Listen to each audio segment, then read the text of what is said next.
una producción del hermano Germán Santos Monegro, escuchando al gran maestro. El mismo Dios es testigo. Escuchando al gran maestro, un programa educativo, consejero y orientador, una producción del hermano Germán Santos Monegro, escuchando al gran maestro. El mismo Dios es testigo. Muy buenas tardes, amigos televidentes y hermano que nos ve. Que Dios te bendiga rica y abundantemente en esta tarde de este sábado, 14 de febrero. Hoy tenemos un programa muy ameno. Queremos para que lo disfruten. Usted sabe que cada programa que aquí se produce, escuchando al gran maestro, es basado en las enseñanzas de nuestro amado Señor y Salvador Jesucristo. Aquí las opiniones de otro, sea líder, pastor, ministro, apóstol o como se llame, sobran.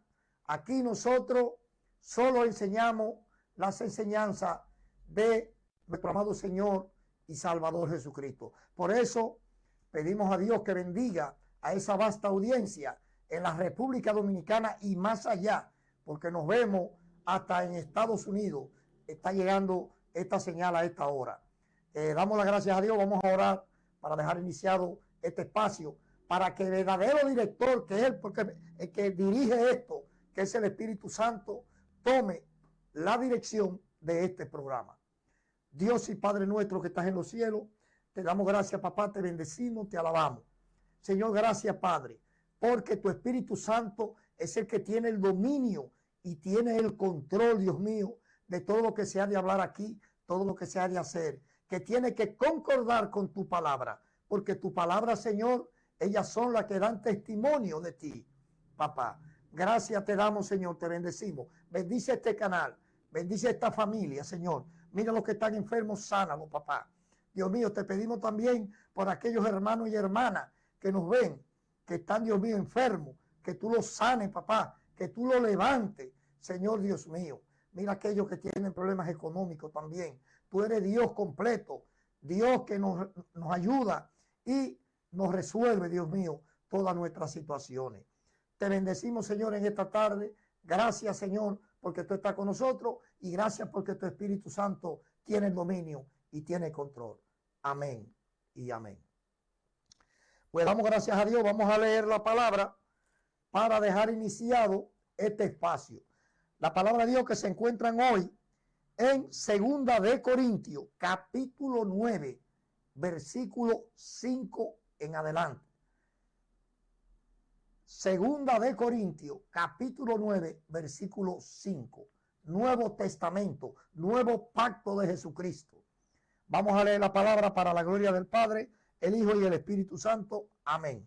Dice así: por tanto, tuve por necesario exhortar a los hermanos que fuesen primero a vosotros y preparasen primero vuestra generosidad antes prometida, para que esté lista como de generosidad y no como de exigencia nuestra.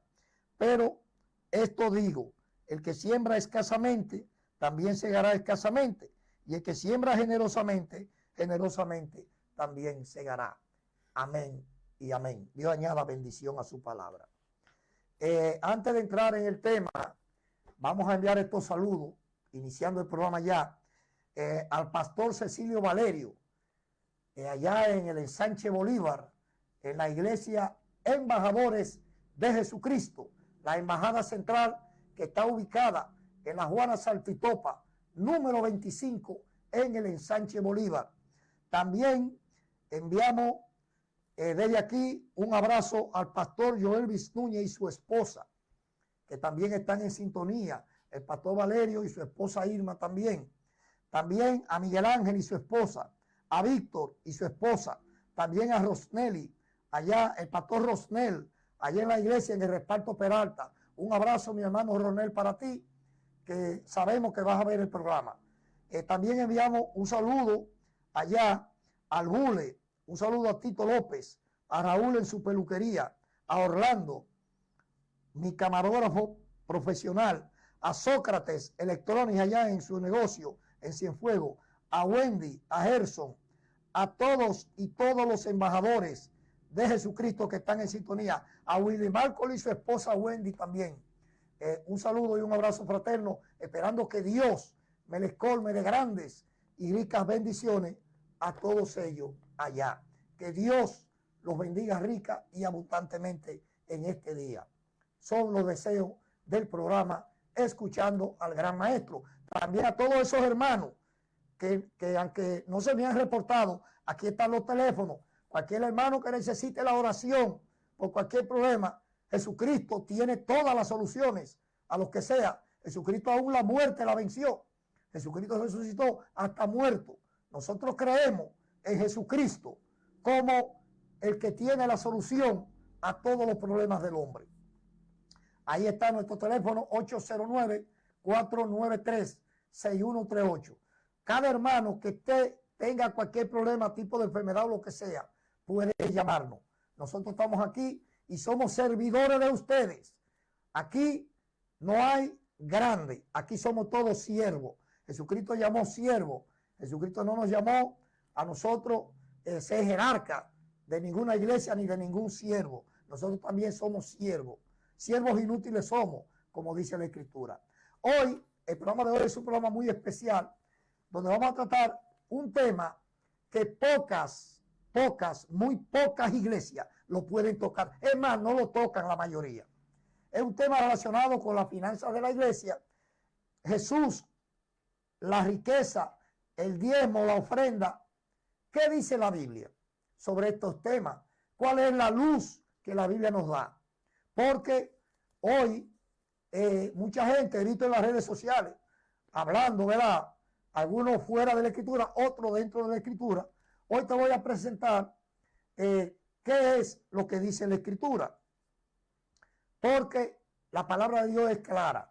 Te voy a leer este párrafo que dice así. Jesús dijo sobre la riqueza, Mateo 6, 19 al 21. Dijo, no acumulen para sí tesoro en la tierra, donde la polilla y el óxido destruyen y donde los ladrones se meten a robar.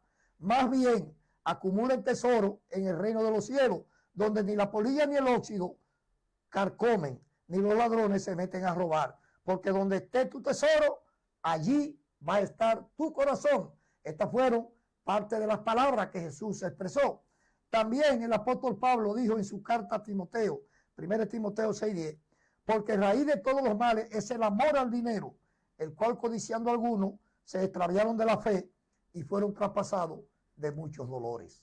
Fíjate que este problema de la finanza desde el principio ha traído controversia. Desde que Pablo fue el primer apóstol de la iglesia de Jesucristo, constituido con lo demás, pero Pablo es para nosotros, es el apóstol de nosotros. Pablo no es el apóstol, aunque él tuvo la oportunidad de predicar en Jerusalén, porque él era fariseo. Los fariseos son los maestros más entendidos en la palabra. Lo único que eran radicales y ellos tenían demasiadas tradiciones que ellos la defendían más que la palabra. Por esto Pablo mató tantos cristianos en los primeros años de esta era del cristianismo. El apóstol Pablo lo dijo, raíz de todos los males es el amor al dinero, el cual codiciando algunos se extraviaron de la fe y fueron traspasados de muchos dolores. Nos dice aquí, entonces Jesús dijo a sus discípulos, de cierto os digo, que difícilmente entrará un rico en el reino de los cielos. Otra vez os digo, que es más fácil pasar un camello por el ojo de una aguja que un rico entrar en el reino de Dios. Sus discípulos oyendo esto se asombraron en gran manera, diciendo, ¿quién pues podrá ser salvo? Y mirándolo Jesús les dijo, para los hombres esto es imposible, mas para Dios todo es posible. Fíjense que aún los discípulos de Jesús que andaban con él no entendían lo que Jesús estaba hablando. Jesús está hablando aquí, el rico regularmente ama más su riqueza que a Dios.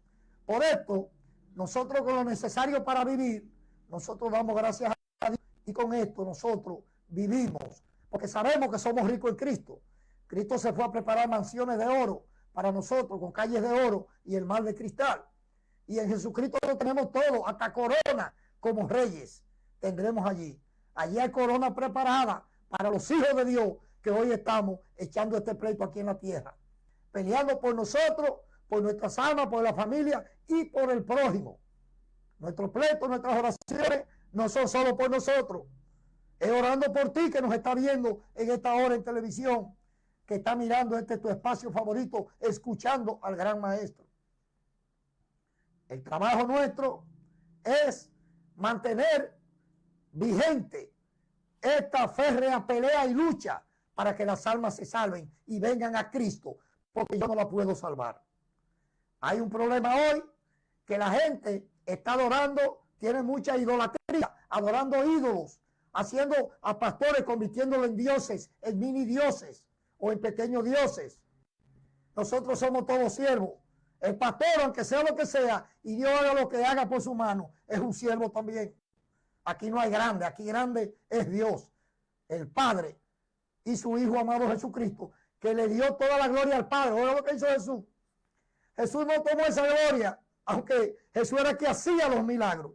Jesús dijo, las obras que yo hago no las hago por mí mismo, sino porque el Padre que está en los cielos, Él es que la hace.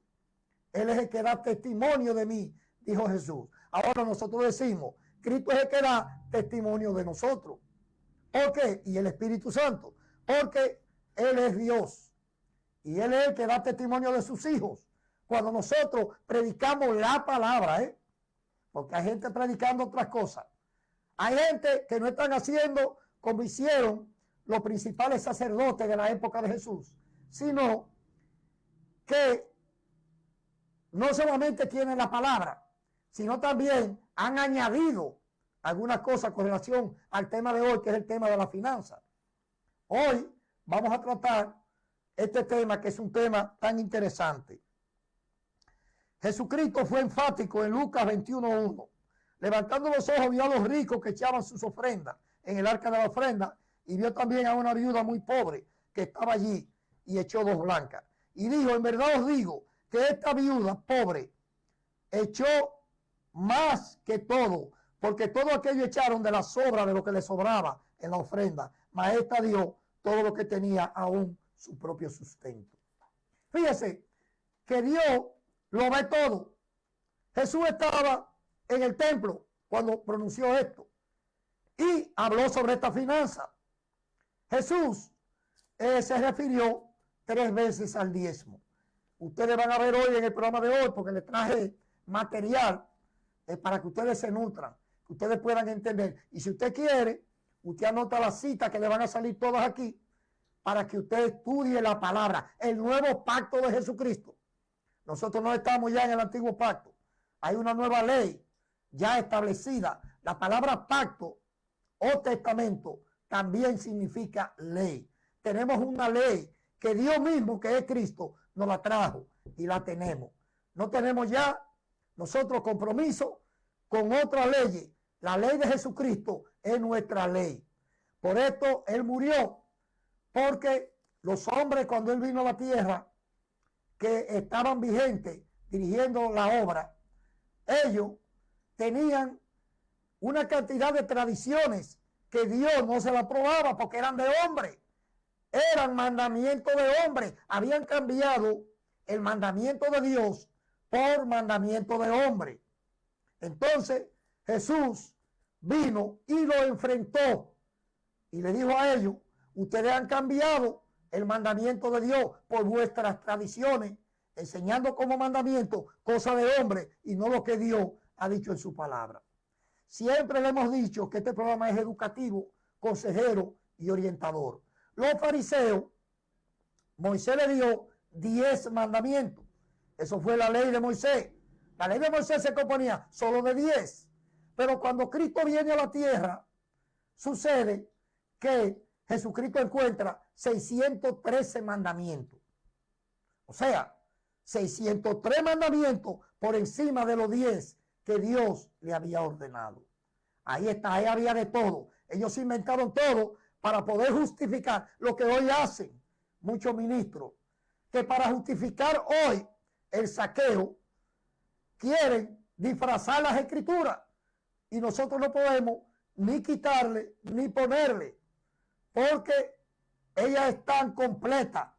El que nos dio estas enseñanzas, el Hijo de Dios, Jesucristo, nuestro Maestro, Señor y Mentor, Él dejó todo preparado y bien claro. Aquí Jesucristo no habló envuelto, Jesucristo no habló a nosotros, no nos habló en parábola, le habló a los gentiles, a aquella gente de su época. Allá le habló en parábola. A nosotros Jesús nos habló bien claro. Nos dejó a quién? A uno de los hombres mejor letrados de la época, el apóstol Pablo. Usted escucha poco el apóstol Pablo en las iglesias, que esto se predique. Mire, los 3 versículos que le leí al principio enseñan sobre la ofrenda. Pablo no recogió diezmo. El apóstol Pablo no. El que Jesucristo dejó como director de la iglesia, el apóstol de los gentiles, nunca recogió un diezmo, ni ordenó tampoco en todas las escrituras que el cristiano gentil pagara diezmo. Aquí él le habló claro. Miren, a final de mes, según Dios le prospere, como ustedes sientan en su corazón, ustedes sacan una ofrenda. Esta ofrenda, ustedes la apartan. No le dijo, aparten tanto. No. Conforme Dios te prospere. Claro, aquí dice también que el que siembra en abundancia, cosechará en abundancia. Y el que siembra en escasez, va a cosechar en escasez. Como usted siembra la obra, así usted va a cosechar en el reino de los cielos. Porque cada peso que yo siembro en la obra aquí, yo no lo siembro para que Dios me lo pague, pero Él dijo que sí, que no lo vas a pagar. Por esto, háganse de cuenta que el evangelio es un terreno que usted tiene y usted tiene que sembrarle para que produzca esos frutos. Pero esos frutos son espirituales aquí, para usted cosecharlo allá. Pero el apóstol Pablo ordena aquí que es una ofrenda, lo que la iglesia de Jesucristo tiene que reunir. Por esto es que Pablo no gusta mucho en la iglesia hoy, porque hoy te leen a Malaquías 3:10 y te leen una cantidad de texto antiguo que no tiene nada que ver con este nuevo pacto. Oiga, ¿cómo se llama? Nuevo pacto, nuevo testamento, nueva ley. Siendo esto así, usted tiene que entender, no se deje aplicar la ley de Moisés, porque hay un problema con la ley. El apóstol Pablo, un hombre letrado que conocía el viejo pacto y fue de lo que Dios usó para fundar este nuevo pacto, nos explica claramente en el libro de los Hebreos y nos dice: si alguno osa aplicar, aquí no se puede aplicar la ley de Moisés, en este nuevo pacto no, nada que sea de la ley, no lo acepte, es usted. La iglesia no es el pastor, no es el ministro, no es el que se llama apóstol o el que predica. La iglesia somos nosotros todos. Nosotros somos los que tenemos que ayudar a la iglesia, pero no podemos aplicarnos pactos de allá atrás. Yo creo que los pastores, ese fallo fue un error que no es de los pastores de ahora, Eso se lo digo. Estos pastores de ahora, a ellos les enseñaron esto, pero eso lo hicieron para ellos justificar algún beneficio mayor para ellos poderse expandir según ellos. Pero hoy hemos visto, como lo presenté el día pasado, 10 pastores oscilando fortuna entre los miles de dólares, miles de millones de dólares, mientras la iglesia está descalza, la iglesia carece de comida, de alimento. Hay hermanos que no tienen trabajo. Cuando usted ve a un hermanito sin trabajo, usted puede echar una ofrenda en un sobre y désela, o haga una compra y llévele comida. Usted está sembrando en el reino de Jesucristo. Si usted es de los que está en la iglesia y usted va a la iglesia y la iglesia hasta papel de baño que usted lleve para usted ayudar a la iglesia, Dios, usted está sembrando, usted va a cosechar lo suyo allá arriba. Según sembremos, así vamos a cosechar. Esta es la razón por la que este programa de hoy es interesante. Usted va a conocer estos temas interesantes. El primer video que te voy a presentar es sobre este tema y está realizado por hombres de Dios de este nuevo pacto. Adelante, señor director, con el primer video. ¿Y si te dijera que Jesús jamás cobró el diezmo a nadie? En la mayoría de los cristianos existe la firme convicción de que Jesús exigió el 10% de cada moneda a sus seguidores.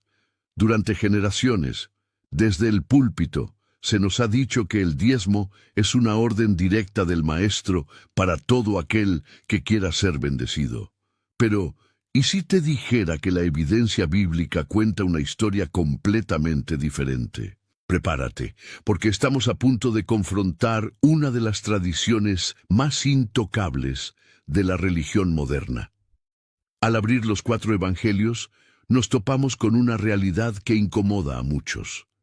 Jesús apenas mencionó el diezmo, y en las pocas ocasiones que lo hizo, sus palabras no fueron una solicitud de dinero para su ministerio, sino algo mucho más profundo y confrontador. En este video vamos a desenterrar la verdad oculta que ha permanecido bajo la sombra de la tradición. ¿Por qué Jesús nunca estableció la regla del 10% para sus discípulos? Si el diezmo no era la norma, ¿cuál fue el verdadero sistema de generosidad que implementó Cristo y que las iglesias actuales parecen haber olvidado? Hoy vamos a explorar el secreto que guardan las Escrituras sobre cómo se financiaba realmente el reino en el primer siglo. Quédate hasta el final, porque lo que vas a descubrir no solo desafiará lo que te han enseñado durante años, sino que podría cambiar para siempre tu forma de entender la verdadera libertad financiera en el camino de la fe. Y es precisamente desde esa última pregunta que debemos comenzar nuestro viaje. Si el diezmo no era la norma establecida por Jesús, ¿por qué razón él, el maestro que no dejaba detalles sin propósito, jamás pidió el 10% a quienes decidieron seguirlo? Lo primero que salta a la vista al escudriñar los evangelios es un dato que suele pasarse por alto. Jesús menciona el diezmo solo 3 veces en todos los relatos de su ministerio. No lo repite como mandato, no lo impone a sus discípulos, no lo convierte en columna de su enseñanza. Y lo más revelador de todo es cuándo y con quiénes lo menciona. En ninguno de esos momentos está hablándole a sus seguidores, ni a la multitud de pecadores y enfermos que le rodeaban, ni siquiera a sus 12 apóstoles. Está hablando a los fariseos, aquellos hombres que, aunque conocían la ley, se habían aferrado a ella de forma superficial. Gente que diezmaba hasta las hojas de menta de sus jardines, pero olvidaban lo esencial: la justicia, la misericordia y la fe. Jesús los confronta directamente no porque estuvieran diezmando, sino porque lo hacían sin corazón, como un ritual vacío que los eximía de lo verdaderamente importante. Esto nos lleva a una observación crucial. Cuando Jesús menciona el diezmo, lo hace en un contexto de denuncia, no de aprobación. Lo hace dentro del marco de la ley de Moisés, hablándole a judíos que aún vivían bajo ese pacto antiguo, no a los nacidos del Espíritu bajo el nuevo pacto de gracia. Y aquí es donde la revelación se vuelve incómoda para muchos. Jesús jamás enseñó a los cristianos a diezmar porque sabía que estaba inaugurando una era completamente distinta. El silencio de Jesús no es descuido, es intención. Él no dejó ese tema sin tratar por olvido o negligencia. Simplemente, el diezmo no tenía lugar en la dinámica del reino que él vino a establecer, un reino donde el corazón del hombre sería transformado y donde la generosidad ya no brotaría de una obligación numérica, sino de una entrega total nacida del amor. Y eso es lo que muchos aún no comprenden, que Jesús no solamente nos instruyó con palabras, sino también con silencios. En su ausencia de enseñanzas sobre el diezmo, hay una declaración poderosa. La ley que medía ofrendas con báscula fue reemplazada por una vida que se da sin medida. Así comienza a revelarse el contraste entre el antiguo pacto de exigencia y el nuevo pacto de libertad en el Espíritu. Y lo que veremos a continuación confirmará que ese silencio no fue casual, fue profético. Pero para comprender por qué Jesús no pidió el diezmo, necesitamos ir aún más atrás, al origen del mandamiento.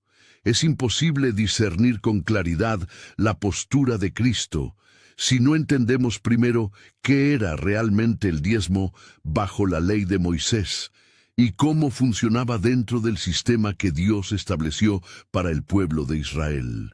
Contrario a lo que muchos creen hoy, el diezmo en la antigüedad no tenía absolutamente nada que ver con billetes, monedas, cuentas bancarias ni ingresos mensuales. El diezmo bíblico, tal como lo ordenó el Señor en el Antiguo Testamento, era exclusivamente agrícola y ganadero. Consistía en entregar la 10ª parte de la producción del campo: trigo, cebada, aceite, vino, frutos y también animales del rebaño. Es decir, era una economía profundamente ligada a la tierra y a los ciclos de cosecha. Esto nos lleva a un detalle importante. No todos diezmaban. Un carpintero, un tejedor, un fabricante de tiendas o un pescador, como Pedro, por ejemplo, no estaba obligado a diezmar lo que producía con sus manos, ya que el mandamiento se aplicaba solo a quienes trabajaban con la tierra y el ganado. La ley era específica, no universal. Aquellos que no participaban del sistema agrícola no tenían ese deber legal. ¿Y quiénes recibían ese diezmo? Aquí entra en escena un grupo muy particular, los levitas. La tribu de Leví fue apartada por Dios para servir en el tabernáculo y más adelante en el templo de Jerusalén. A diferencia de las demás tribus de Israel, los levitas no recibieron herencia territorial, no poseían tierra propia para cultivar ni rebaños para criar. Por eso, Dios estableció que el resto del pueblo debía sostenerlos con el diezmo de sus cosechas y animales.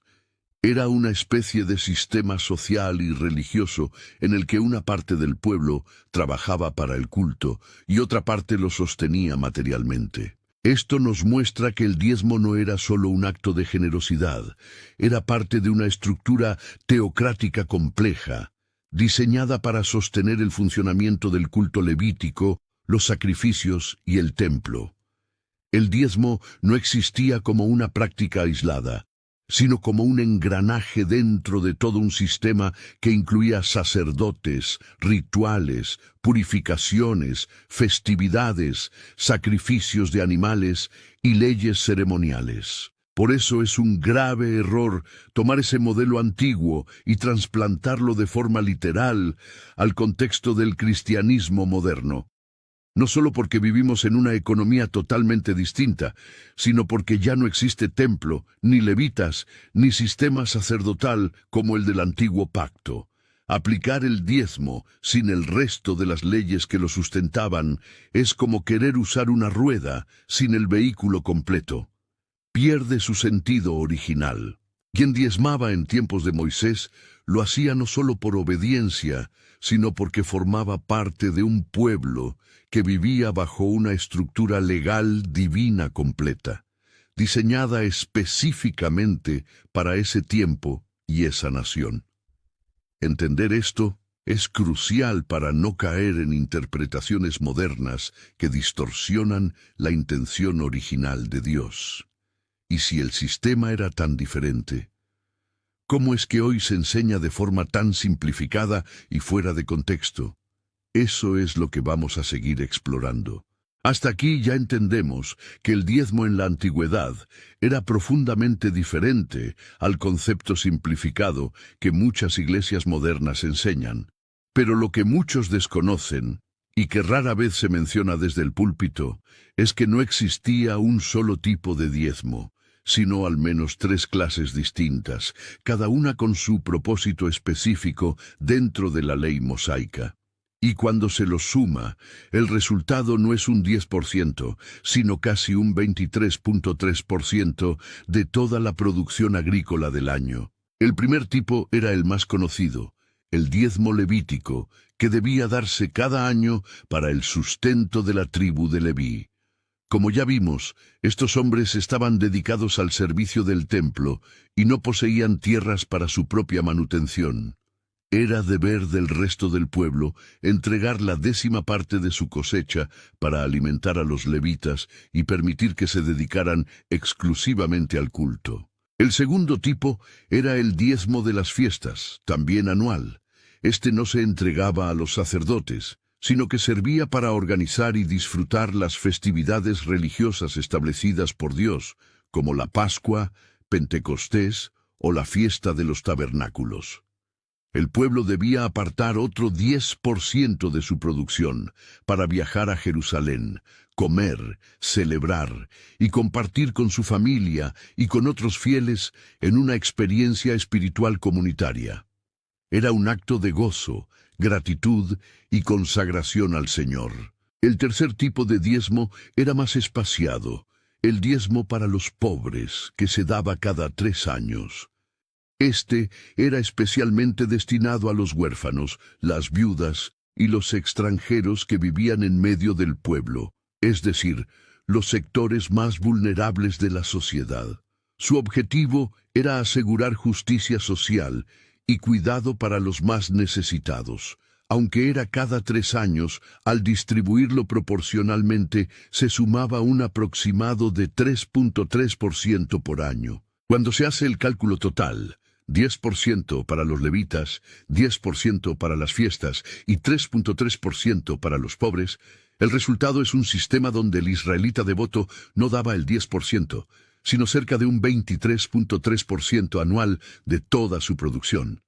Esto no era opcional, ni voluntario, ni negociable. Era ley. Era parte de un pacto con Dios que abarcaba todos los aspectos de la vida, no solo lo económico. Ahora bien, imaginemos por un momento que una iglesia moderna decidiera aplicar este modelo completo y exigirlo a sus miembros. No solo tendrían que dar más del doble de lo que hoy se predica, sino también organizar celebraciones anuales en Jerusalén y repartir parte de sus recursos directamente a viudas, huérfanos y extranjeros en necesidad. ¿Quién estaría dispuesto a practicarlo de manera íntegra? Este sistema resultaría completamente impracticable y para muchos inaceptable en el contexto actual. La mayoría de los que enseñan el diezmo lo hacen seleccionando solo una parte de la ley, ignorando las demás, y creando así una interpretación incompleta y descontextualizada.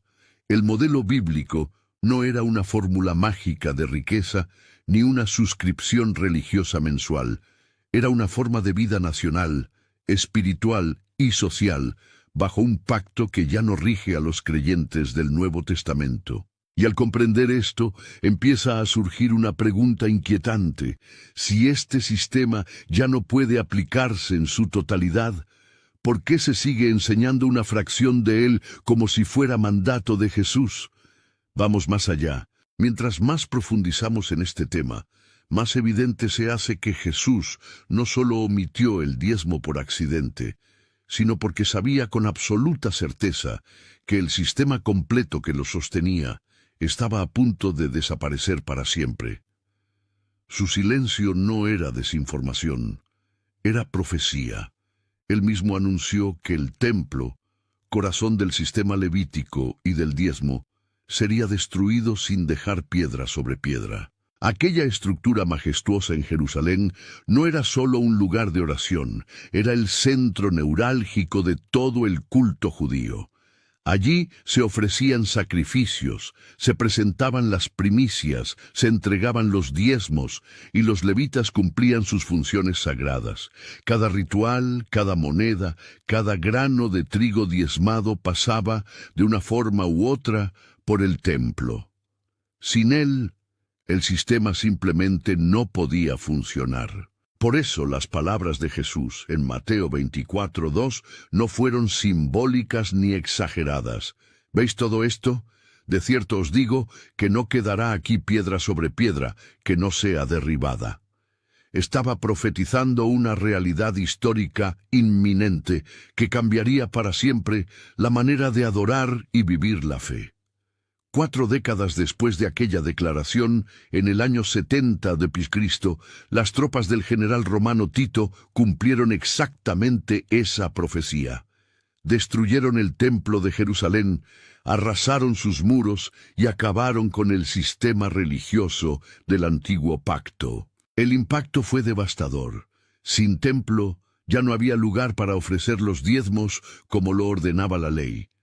Los levitas dejaron de ejercer sus funciones, el altar fue derribado, los sacrificios cesaron, y con ello, toda la estructura que justificaba el sistema del diezmo colapsó. No era un simple cambio administrativo, fue el fin de una era espiritual, y Jesús lo sabía. Por eso, en lugar de reforzar un modelo que estaba por caducar, Jesús preparó a sus discípulos para algo completamente nuevo. Les habló de adoración en espíritu y en verdad, sin necesidad de un lugar físico específico. Les enseñó a dar sin que su mano izquierda supiera lo que hacía la derecha.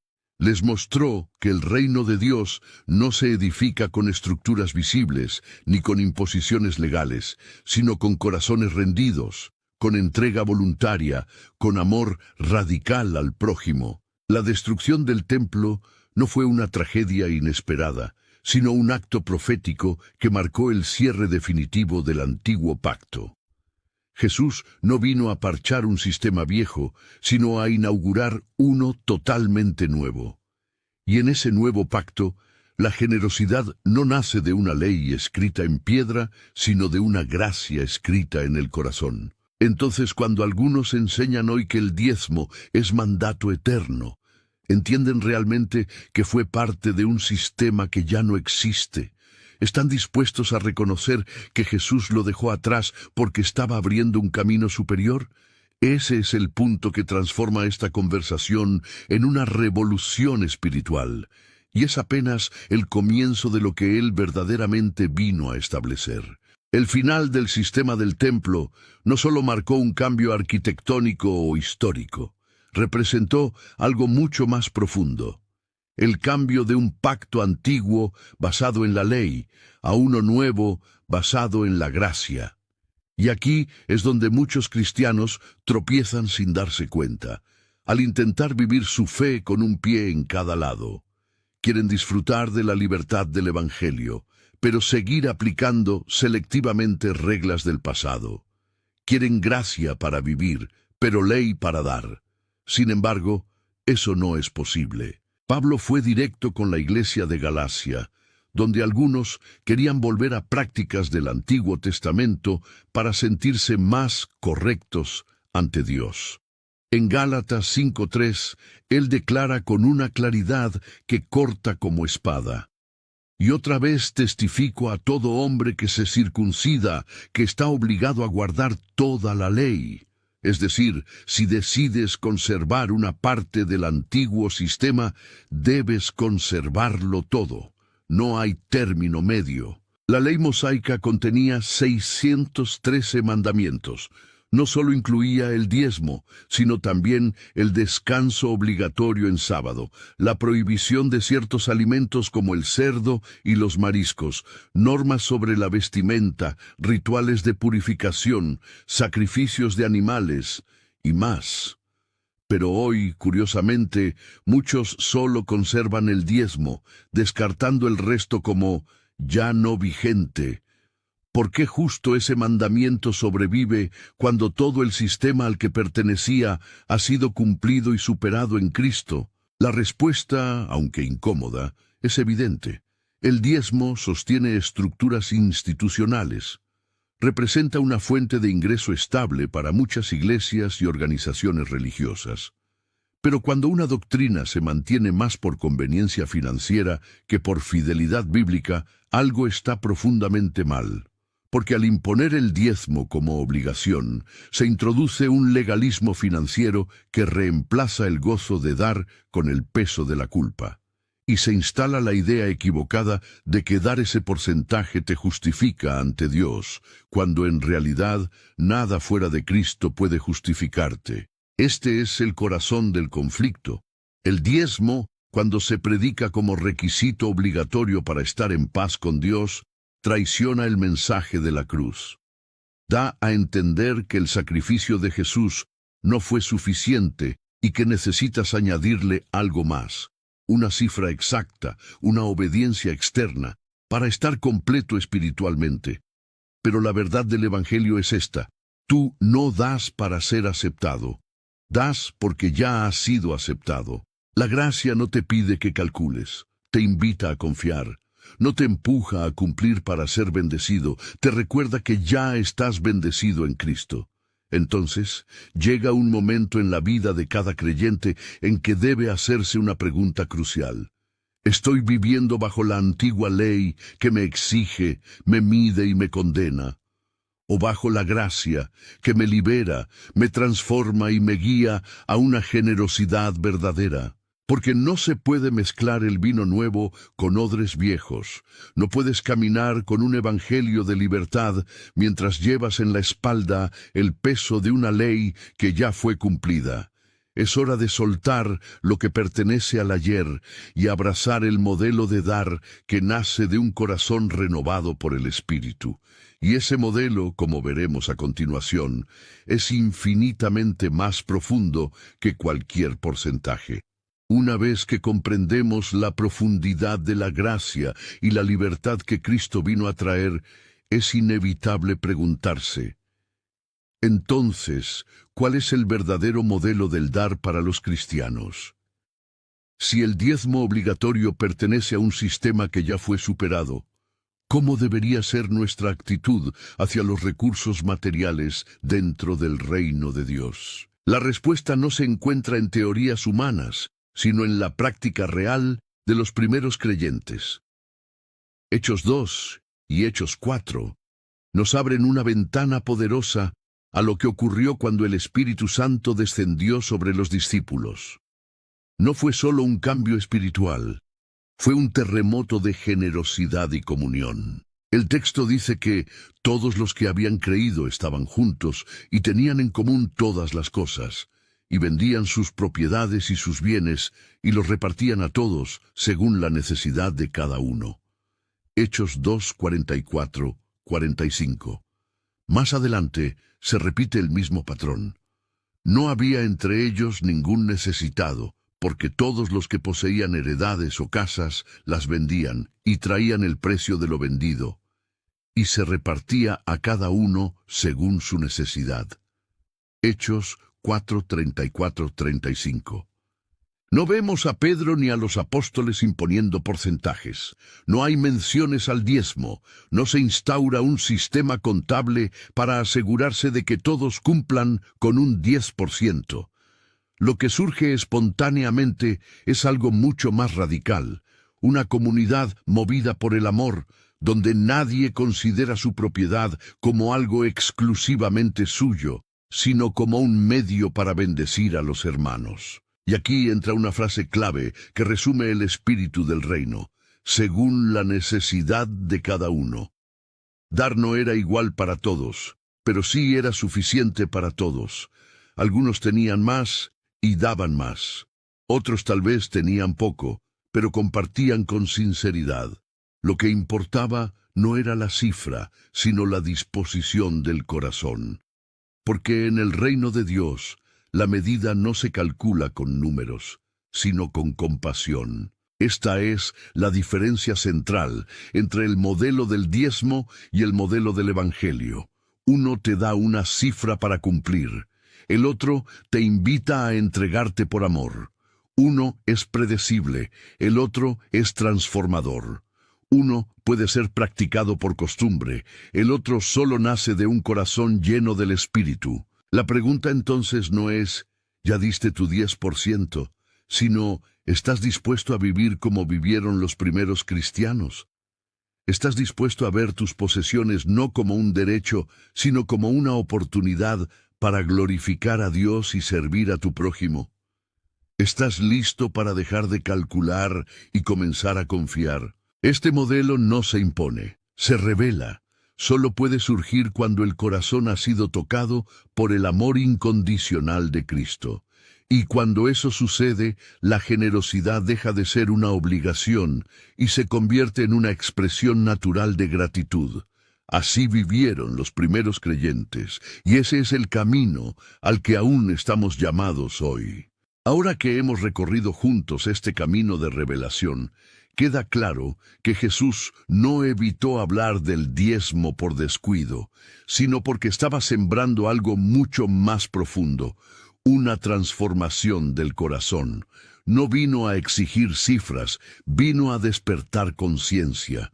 No llamó a sus discípulos a calcular porcentajes, sino a entregarse por completo en amor, fe y libertad. El diezmo, como sistema obligatorio, pertenecía a un pacto que fue cumplido y cerrado. En su lugar, Cristo nos dejó un llamado radical: vivir guiados por el Espíritu, con corazones generosos, abiertos, sensibles a las necesidades del prójimo y comprometidos con el avance del reino. No por presión, sino por pasión, no por obligación, sino por gratitud. Los primeros cristianos entendieron esto tan profundamente que no necesitaron reglamentos financieros. Daban todo lo que podían según la necesidad de cada uno, porque habían descubierto que todo lo que poseían le pertenecía a Dios. No diezmaban para agradar a un sistema religioso, sino que compartían, porque el amor de Cristo los había transformado desde adentro. Y tú, que has escuchado hasta aquí, también estás siendo llamado, no a entrar en culpa, ni a rechazar el dar, sino a renovar tu entendimiento, a romper con tradiciones humanas que esclavizan, y a abrazar la libertad gloriosa de quienes dan con alegría, guiados por el Espíritu y no por el temor. No necesitas que alguien te diga cuánto debes dar. Necesitas permitir que el Espíritu Santo te muestre qué lugar ocupa tu corazón cuando se trata de tus recursos. ¿Vives para proteger lo tuyo o para participar de lo de Dios? Esa es la verdadera pregunta. Jesús nunca pidió el 10% porque su llamado es mucho más profundo. Ama al Señor tu Dios con todo tu corazón, con toda tu alma, con toda tu mente y con todas tus fuerzas, y a tu prójimo como a ti mismo. Alabado sea el Señor. Aquí estamos observando, aquí estamos basándonos en las Escrituras. Primeramente, lo que era la ley, para que usted la conozca. Ahora, también sobre el nuevo pacto. Aquí le explicamos claro que hay un nuevo pacto. Jesucristo cumplió allá atrás, eso se cumplió. La palabra, cuando el apóstol Pablo dice que lo que se da por cumplido, por terminado, tiende a desaparecer. Por esta razón, ya nosotros estamos bajo un nuevo pacto. Estamos en lo que es el Evangelio de Jesucristo. Ya no tenemos que ver con lo de Moisés, con lo que Moisés ordenó. Jesucristo dejó 2 mandamientos de la ley. Nos lo explicó claro. Amen a Dios con toda su alma, su corazón y su mente, y a su prójimo como a ustedes mismos. O sea, que nuestro compromiso no es nosotros buscar un hermano y hacerlo rico. Nuestro compromiso es mirar la necesidad que hay, que fue lo que la iglesia primitiva hizo al principio. La iglesia primitiva dice que todo lo que tenían, hasta sus propiedades, la vendían. ¿Para qué? Para ayudar a los necesitados.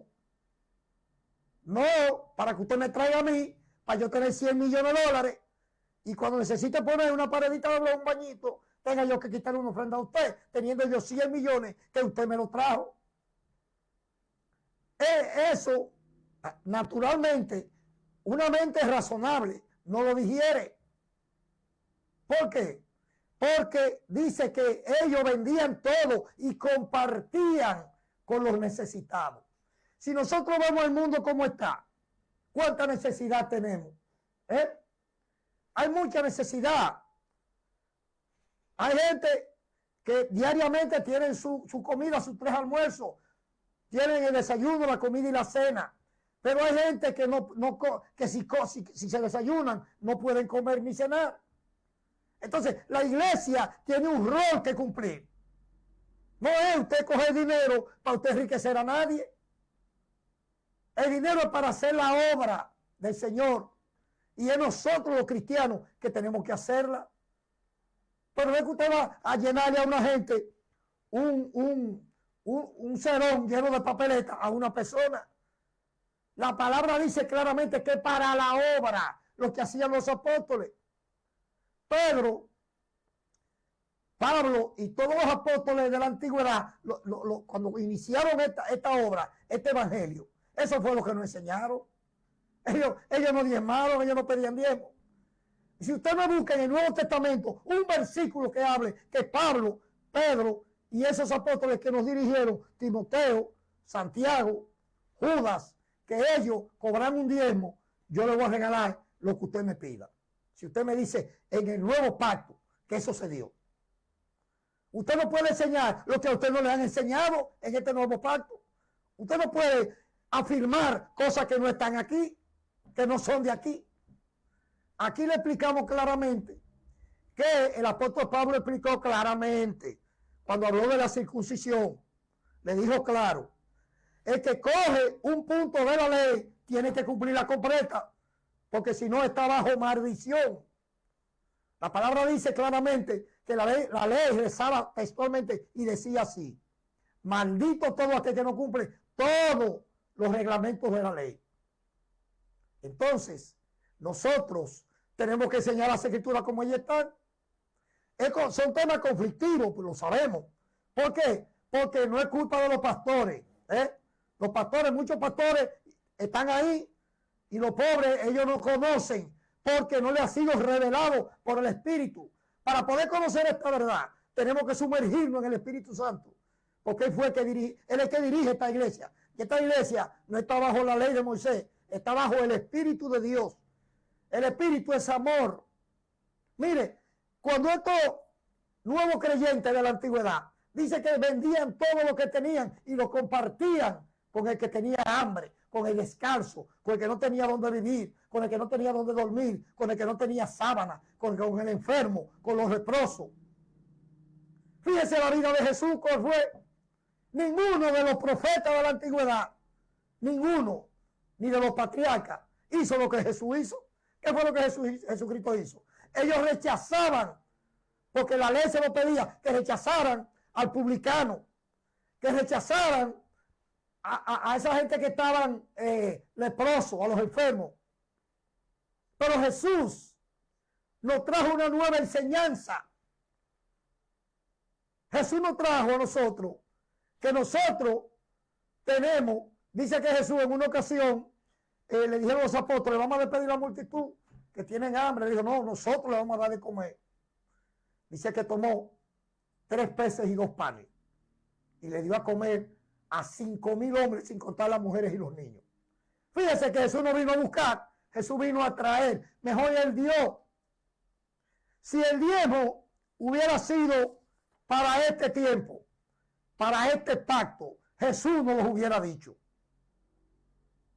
Y no es verdad, usted no va a decir a mí que tal vez se le olvidó. Jesús es Dios. Y estos son detalles importantes. Ahora, ¿qué yo le estoy diciendo? Nosotros, en este nuevo pacto, es obligatorio que nosotros aprendamos a compartir con nuestro prójimo, con el que necesita. Hoy hay iglesias, megas iglesias, que tienen ídolos.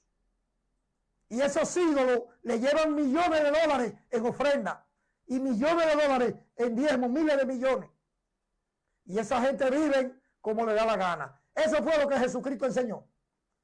Jesucristo enseñó eso a la iglesia. No, Señor. Jesucristo nos enseñó a nosotros a compartir con el que necesita, a no rechazar al enfermo, al leproso, a las viudas, al necesitado, porque Él nos envió. Ese es el mensaje del evangelio. Y hoy te están vendiendo otra cosa, que si tú no diezmas está maldito, que si tú no diezmas está en maldición. Esos son lobos vestidos de oveja, lobos rapaces. Así le dice la Escritura. Santiago 1, 10 y 11 dice: pero el que es rico en su humillación, porque él pasará como la flor de la hierba, porque cuando sale el sol con calor abrasador, la hierba se seca, su flor se cae y perecerá su hermosura. Apariencia, así también se marchitará el rico en todas sus empresas. Gente buscando riqueza en el evangelio. ¿Cuándo Jesús enseñó eso? Que a ti que salga a buscar riqueza. Es alma. Jesucristo está buscando alma, no dinero. Jesucristo no vino a buscar dinero. Si así hubiera sido, Él no lo hubiera enseñado. Y Él no lo enseñó. Los 4 evangelios, y desde el libro de los Hechos hasta Apocalipsis, Él no ha enseñado nada de eso. Y fue Jesús, es el autor y consumador de este pacto. Por lo cual, yo creo que muchos de esos ministros quizás están muy bien intencionados, pero están muy mal equivocados. La ley y la gracia no tienen nada que ver uno con el otro.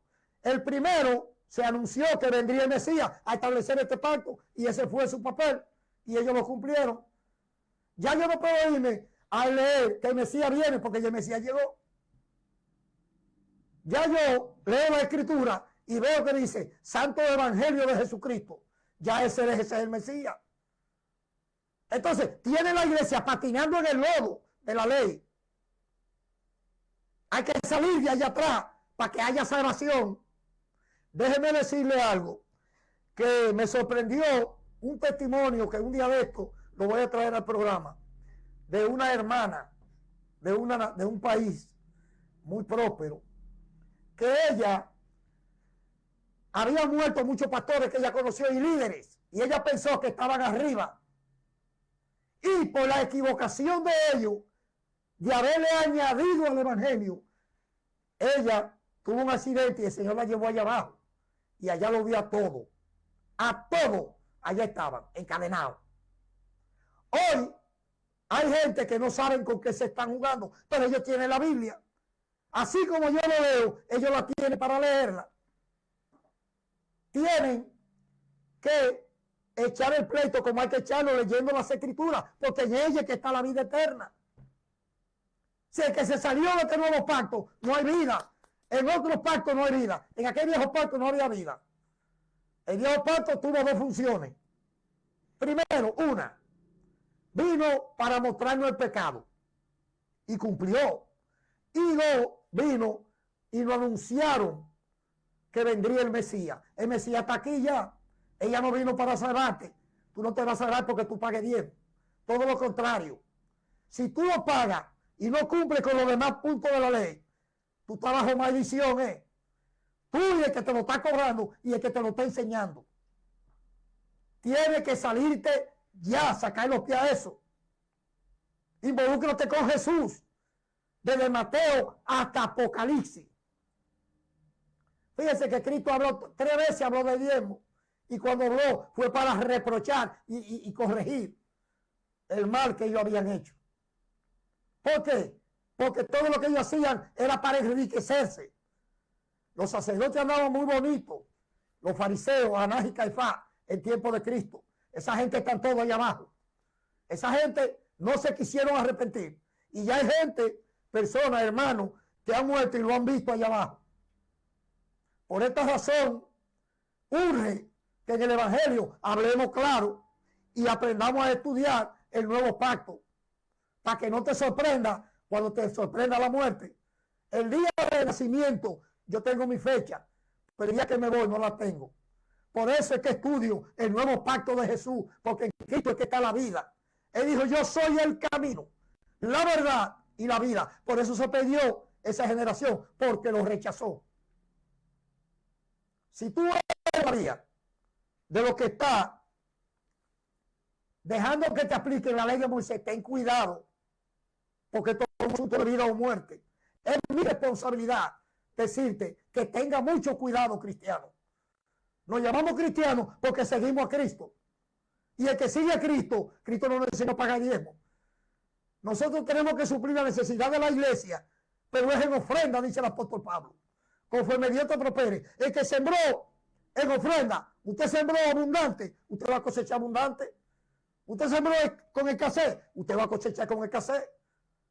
Pero ya eso de que aplicarte diezmo, eso no, esa no está. Eso lleva al infierno.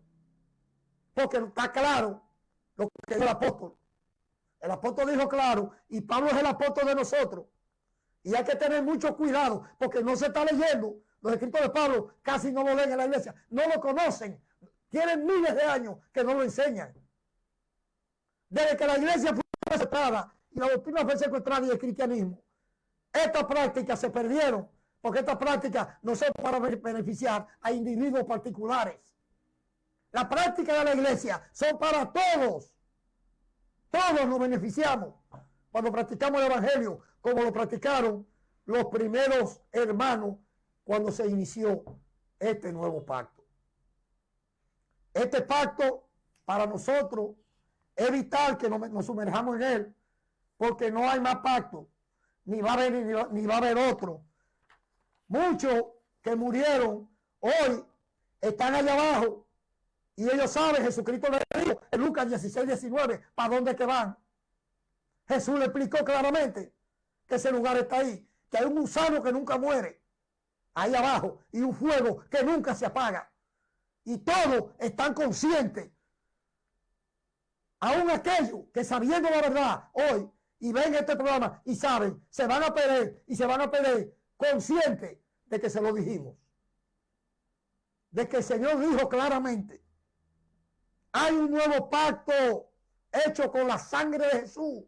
Todo el que busca para allá atrás le está diciendo a Cristo que su sacrificio no está completo. Y el sacrificio de Jesús salva y sana. Jesús es el centro de esto. Usted tiene que estudiar qué fue lo que Jesús enseñó. Porque a usted le están enseñando cosas que no fue Jesús que la dijo, enseñándole que a Malaquía. Malaquía y Cristo se parecen en nada. ¿En qué se parecen? Lo que Malaquía habló, se lo dijo allá a la gente del templo, que se robaban el diezmo de aquella época cuando se pagaba. Usted es sacerdote. En estos tiempos no hay rituales para usted ponerlo a pagar diezmo. Usted lo hace, y si usted lo hace por encima de lo que el Señor le dice, usted le va a dar su cuenta a usted y yo voy a dar la mía.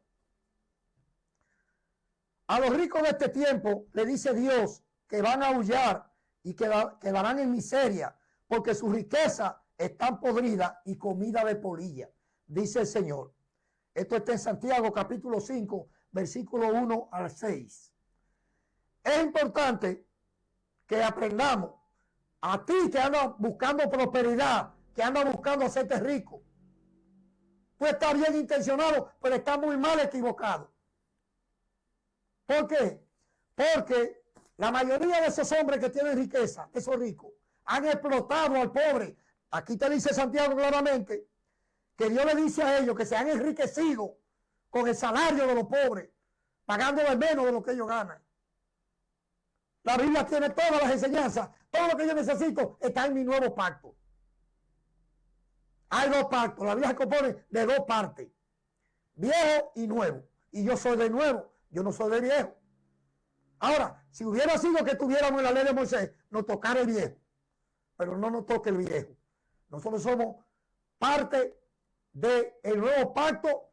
Jesucristo murió, su sangre fue derramada por nosotros, por todo. No solo por mí, es por todo. Por esto es que tenemos que escudriñar las Escrituras, porque en ella es donde está la vida eterna. Y cuando hablo de las Escrituras, hablo del nuevo pacto. Jesucristo dividió la era en dos, antes de Cristo y después de Cristo. Fíjense, ¿por qué esta división? ¿Por qué surge esta división? Para que usted sepa si usted es de allá o es de aquí. Usted está allá y está aquí, con un pie allá y uno aquí. Usted no se va a salvar, amigo. Lamentablemente, esos hermanos que están aferrados, pensando que se van a salvar porque pagan diezmo, cuando caen allá abajo es que se dan cuenta que estuvieron muy bien intencionados, pero muy mal equivocados. Porque le llenaron el arca de dinero a un tipo para hacerlo millonario. Y los pobres, delante de ellos, muertos de hambre, y no le dieron un plato de comida. Y gente descalzo, y ellos con de todo, y no le dieron un par de zapatos. Gente desnudo y no lo vistieron. Gente preso y no lo visitaron. Enfermo y no fueron a verlo a los hospitales. Ese es el mandato del evangelio. No hay diezmo, aquí no hay diezmo. Eso fue lo que Jesús enseñó. Porque estuve preso y no me fuiste a ver. Estuve enfermo y no me visitaste. Desnudo y no me vestiste. Con hambre y no me saciaste. Señor, ¿cuándo te vimos? Por cuanto andan mucho ahí y tú fuiste a llevarte dinero a una gente para que se haga rico. Dale tu dinero, inviértelo aquí, que fue aquí que se dio lo que invitamos, el dinero. La obra, cuando hacemos esto, la obra se llenará de gente. Todo ese diezmo que tú estás pagando, todo ese diezmo, tú tienes que coger y aprender a dónde que tú lo tienes que invertir. No se lo mandes a una persona que ya tiene miles de millones y tú le estás dando más. ¿Qué obra tú estás haciendo con eso? Tú eres un estúpido, un idiota. Es lo que vemos en esto. Dios ha ordenado que nosotros debemos ofrendar generosamente a la obra, no diezmar, porque no estamos en la ley. Generosamente, mientras más tú siembras con generosidad, en ofrenda, no en diezmo.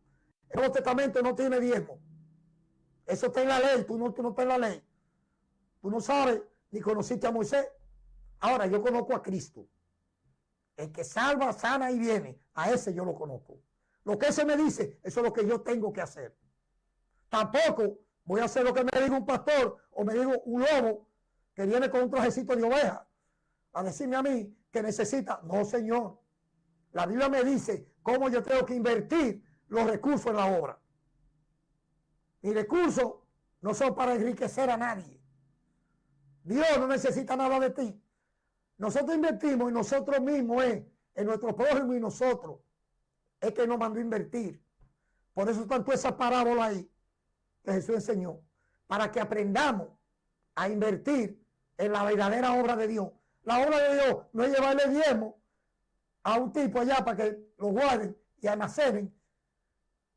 Aquí hay gente, mire, que han pagado posiblemente 10, 15 millones de diezmo y no le han dado un plato de comida a un hambriento que está al lado de su casa. No han ido a los hospitales, porque hay gente que no tiene para comprar una inyección, una gasa para ponérsela. No se la han dado. Entonces tú no estás haciendo la obra. Tú eres un idólatra porque estás idolatrando una persona y le estás llevando a esa persona tu dinero creyendo equivocadamente. Quizás tú estás muy bien intencionado, como te dije, pero puede estar muy mal equivocado. Las escrituras son específicas y ellas son las que dan testimonio de qué cosa nosotros debemos hacer. Fíjate, Jesús le habla aquí a la iglesia de la Odisea. Esta iglesia de la Odisea, en Apocalipsis, capítulo 3, versos 14 a 22, Jesús le explica: escribe el ángel de la iglesia de la Odisea.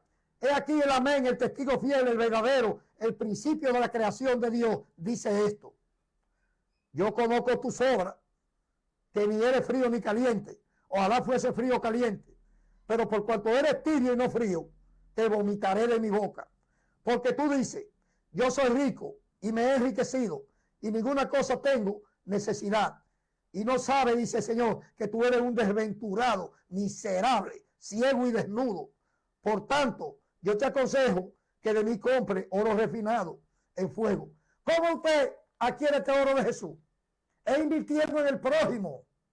No es llevándoselo a una gente para que lo guarde, para que se haga rico. No enriquezca gente. Que hay muchos que están justificados porque diezman, como el tipo que se paró, que Jesús presentó la parábola, que fue y le dijo: yo doy gracias a Dios porque no soy como este, yo diezmo toda la semana. Él pensaba que el diezmo le garantizaba la salvación. Estúpido, no. Es Jesús que te la garantiza. A lo que Él dice, y con eso basta. Con eso basta. Con hacer lo que Cristo dice, ya tú estás salvo, te salva. Fíjate que Jesucristo no exigió que hay que darle a Él tanto ni tanto por ciento. Jesucristo nunca habló de eso. Jesús fue enfático y nos expresó claramente cómo obtenemos la vida eterna. Todo el que está en la iglesia aquí tiene que buscar su vida eterna, pero tiene que saber qué fue lo que Jesús dijo, cómo la tengo. Porque una gente viene y me dice a mí que yo tengo que diezmar por la ley. La Biblia dice, claro, Pablo te lo dice, el primer apóstol de nosotros, este apóstol llamado Pablo, que Jesús no lo envió, Jesús lo escogió. Pablo era fariseo de fariseo. ¿Tú sabes qué significa un fariseo de fariseo? Un conocedor del viejo pacto entero. Y él tuvo que dejarlo. Y si él lo dejó, lo va a agarrar tú. Porque un pendejo te dijo que lo agarre. El Señor reprenda al diablo. Tiene obligatoriamente que involucrarte en este nuevo pacto. Léelo de Mateo, del Evangelio de Mateo, hasta el libro de Apocalipsis.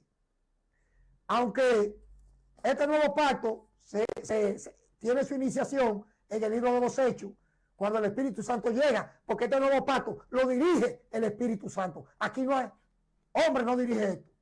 Esto está dirigido por él, porque Jesús le dijo a sus apóstoles, vayan y no salgan de Jerusalén antes de irse, hasta que llegue sobre ustedes el Espíritu Santo de verdad. Él le enseñará todas las cosas. Todo lo que esa gente escribieron, desde Pablo y Pedro y los apóstoles hasta el libro de Apocalipsis, ahí es que está la salvación de nosotros. Nosotros no tenemos nada que buscar para allá atrás. Para allá atrás no hay salvación para los gentiles.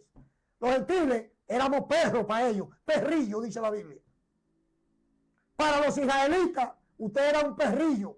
Los sacerdotes no lo dejaban entrar al templo a usted. Usted tenía, cuando usted iba al templo de Jerusalén, si usted no era israelita, usted tenía que quedarse afuera, porque usted no contaba en eso. Y ahora va a contar. Si no contaba antes, ahora va a contar. Contamos en Cristo ahora, porque Cristo es que nos injerta a nosotros, en este nuevo pacto, al Padre, nos abre el camino y allana el abismo que no nos dejaba reunirnos con Él. Este es un tema un poquito controversial, pero es necesario que lo toquemos porque este tema para nosotros es muy importante. Tenemos el segundo video que trata sobre el mismo tema, sobre la finanza, que algunos dicen, una doctrina por ahí de la prosperidad, que a la gente que se hagan a buscar, que se hagan ricos y que lleven, que cuando lleven mucho se van a salvar. Y eso es mentira del diablo. Mentira del mismo diablo, el Señor los reprenda. Veamos, señor director, el video que tenemos ahí a continuación en Q. Adelante. Iglesia amada, ovejas del Señor, hoy vamos a cerrar la puerta y vamos a tener una conversación de familia, una de esas pláticas que son difíciles pero necesarias para sanar el alma. Hay una pregunta que se susurra en los pasillos de las congregaciones, pero que rara vez se pronuncia con honestidad desde el púlpito. Es una duda que carga un peso enorme de culpa cuando la piensas y de condenación cuando la ignoras. Me refiero a ese momento terrible el domingo por la mañana cuando pasan el alfolí o el sobre de la ofrenda y tú estás ahí sentado con el corazón encogido, sabiendo que en tu cartera solo tienes lo justo para la medicina de tu hijo o para el pasaje de la semana, y en tu mente retumba esa voz acusadora, muchas veces alimentada por hombres y no por Dios, que te dice: si no das, le estás robando al Señor. Si no das, la maldición va a entrar a tu casa. ¿Cuántas familias se han destruido? ¿Cuántos creyentes sinceros se han alejado del evangelio? No porque dejaran de amar a Jesús, sino porque dejaron de creer en un sistema que les exigía dinero a cambio de bendición, incluso cuando no tenían qué comer. Siento una carga muy fuerte del Espíritu Santo en este momento por aquellos que viven bajo este yugo de esclavitud financiera y emocional. Sé que hay hermanos aquí escuchándome que aman a Dios con toda su alma, pero que viven atormentados pensando que son cristianos de segunda clase porque su economía no les permite cumplir con una cuota impuesta. Por eso, antes de abrir la Biblia y destapar la verdad, quiero orar por ti. Quiero orar para romper ese espíritu de condenación. Si tú alguna vez te has sentido culpable, si alguna vez has llorado de impotencia por no poder dar, o si has sido herido por palabras duras sobre el dinero, quiero que hagas algo valiente ahora mismo. Ahí en los comentarios escribe solamente tu nombre y di: Señor, sana mi corazón y trae paz a mis finanzas. Hazlo ahora. No tengas vergüenza. Al escribir tu nombre estás trayendo esa carga a los pies de la cruz, donde no hay cobradores de impuestos, sino un Salvador que pagó todo por ti. Voy a estar orando por cada nombre para que la libertad del Espíritu te toque mientras escuchas este mensaje. Hermanos, es hora de romper el silencio. Es hora de abrir las Escrituras, no para defender tradiciones humanas que llevan siglos oprimiendo al pueblo, sino para redescubrir la verdad divina que ha sido sepultada.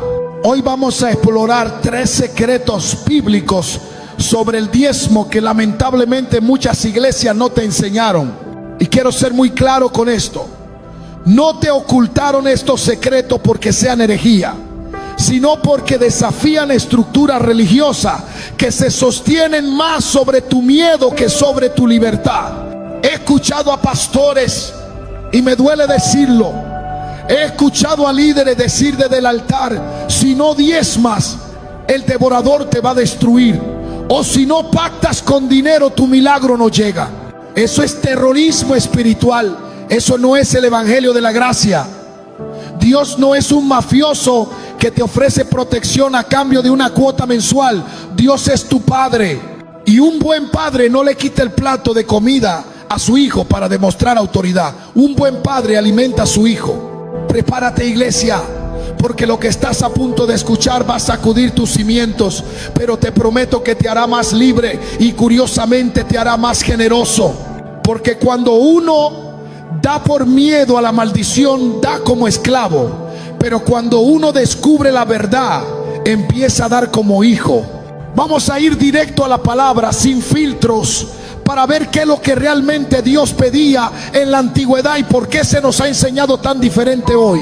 Y para entender esto, tenemos que ir al primer gran secreto, un detalle que está en tu Biblia, que has leído 1000 veces, pero que quizás nunca te detuviste a analizar la naturaleza real de lo que Dios pedía.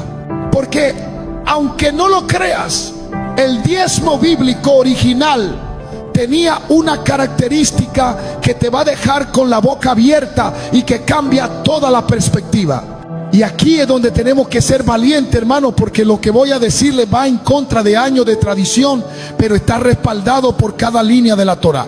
El primer gran secreto que te hará libre es este: en la Biblia el diezmo nunca fue dinero. Escúchenlo bien, y si tienen dudas, anoten los pasajes para que los lean en casa. En toda la ley de Moisés, en los más de 600 mandamientos que regulaban la vida de Israel con una precisión quirúrgica, jamás, ni una sola vez, Dios ordenó que se diezmara dinero, monedas, oro o plata. Vayamos a la fuente, a Levítico 27:30. La palabra establece con claridad meridiana: todo diezmo de la tierra, así de la semilla de la tierra como del fruto de los árboles, es de Jehová. Y todo diezmo de vacas o de ovejas, de todo lo que pasa bajo la vara. Observen lo que Dios pide: semillas, frutos, ganado.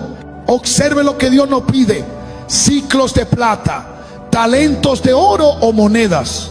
Y alguno podría pensar: bueno, pastores, que en esa época eran primitivos y no existía el dinero, solo el trueque.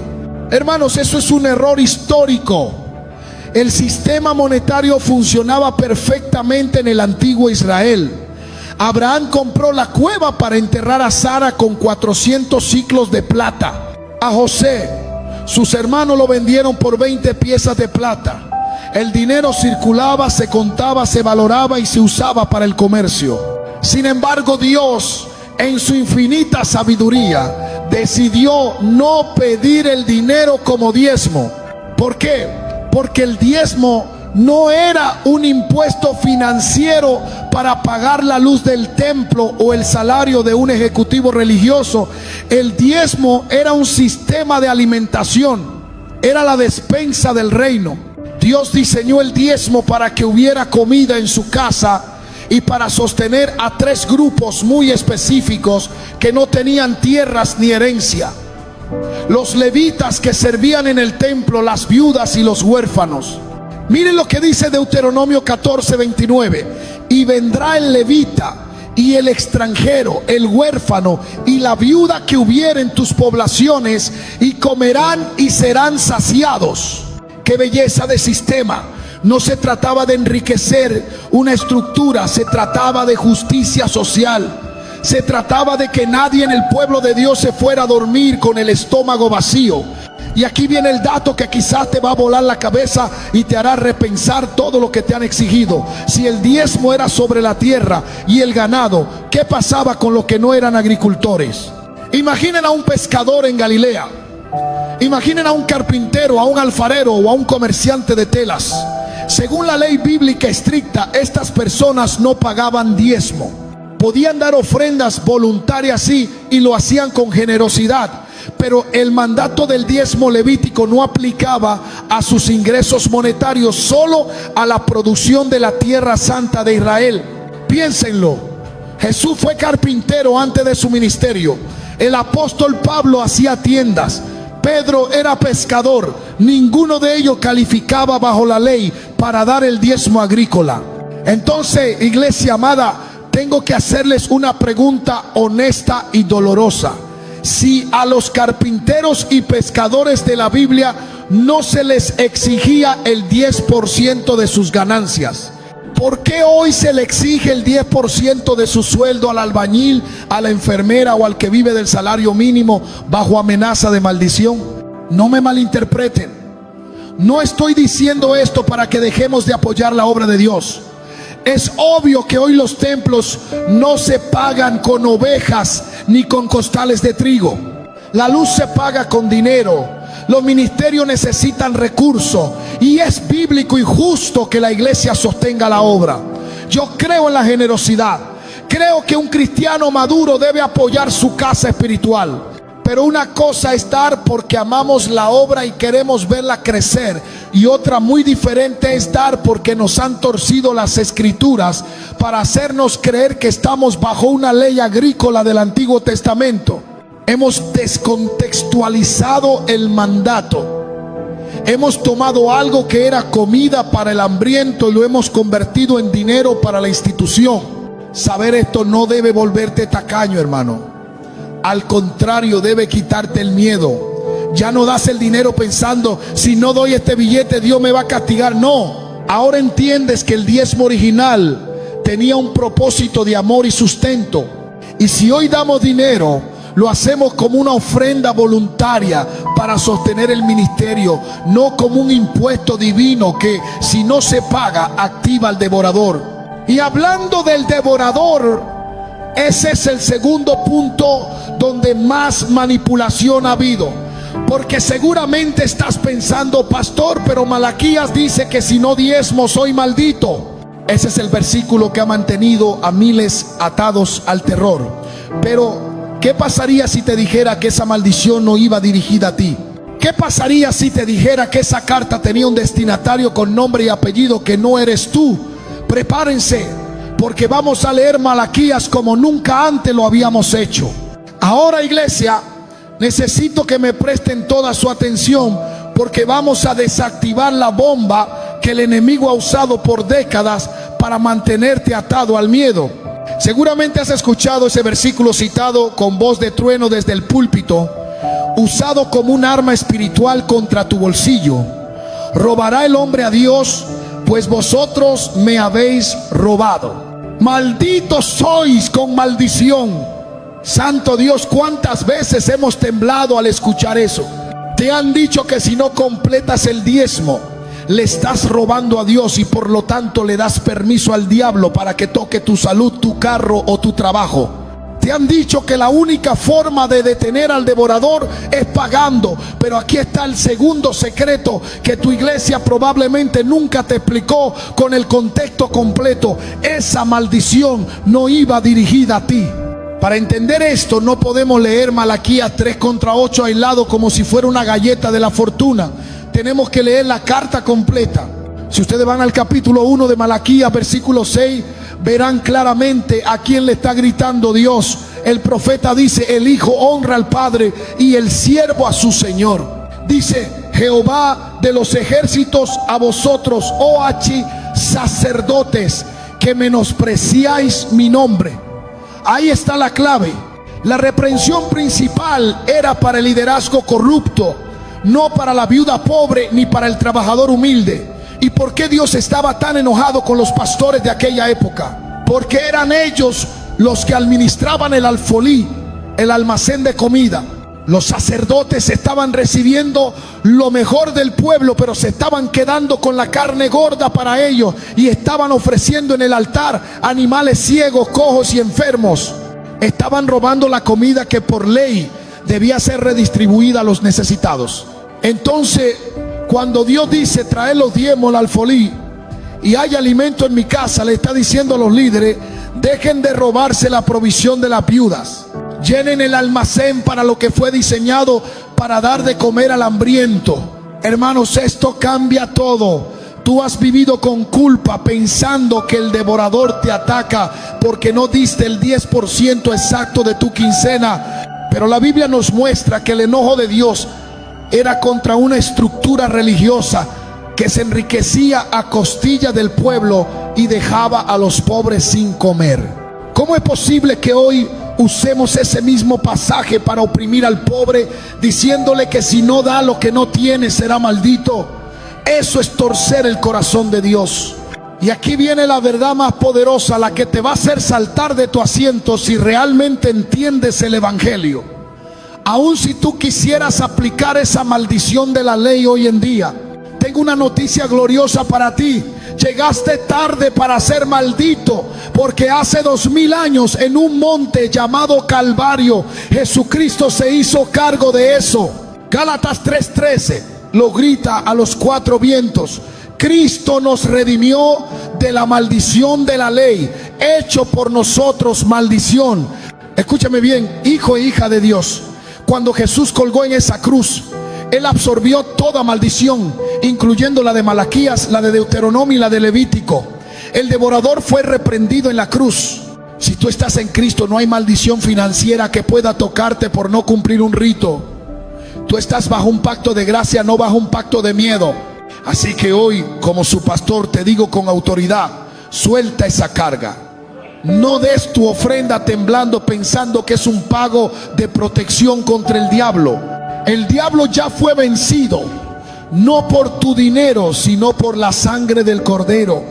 Cuando entiendes esto, dejas de relacionarte con Dios como un empleado asustado y empiezas a relacionarte como un hijo amado. Pero entonces surge la pregunta lógica: pastor, si ya no estamos bajo la ley de Moisés y si Cristo rompió la maldición, ¿cómo debemos dar ahora? Ya no hay reglas. La respuesta es fascinante, porque cuando Jesús murió, no solo rompió la maldición, Él cambió todo el sistema sacerdotal. Y si cambió el sacerdocio, obligatoriamente tuvo que haber un cambio en la ley de cómo se sostiene el reino. Y este es el tercer secreto, el más revolucionario de todo, porque nos mueve de la obligación matemática a algo mucho más grande. Y esto nos lleva al corazón mismo del nuevo pacto, al tercer secreto, que es el más explosivo de todo y el que verdaderamente redefine nuestra vida espiritual. Porque si ya entendimos que el diezmo era comida y que la maldición fue clavada en la cruz, queda una pregunta flotando en el aire: pastor, entonces, ¿qué reglas seguimos hoy? Para responder eso, tenemos que ir al momento más importante de la historia. Imaginen ese instante glorioso cuando Jesús exhaló su último aliento en el Calvario.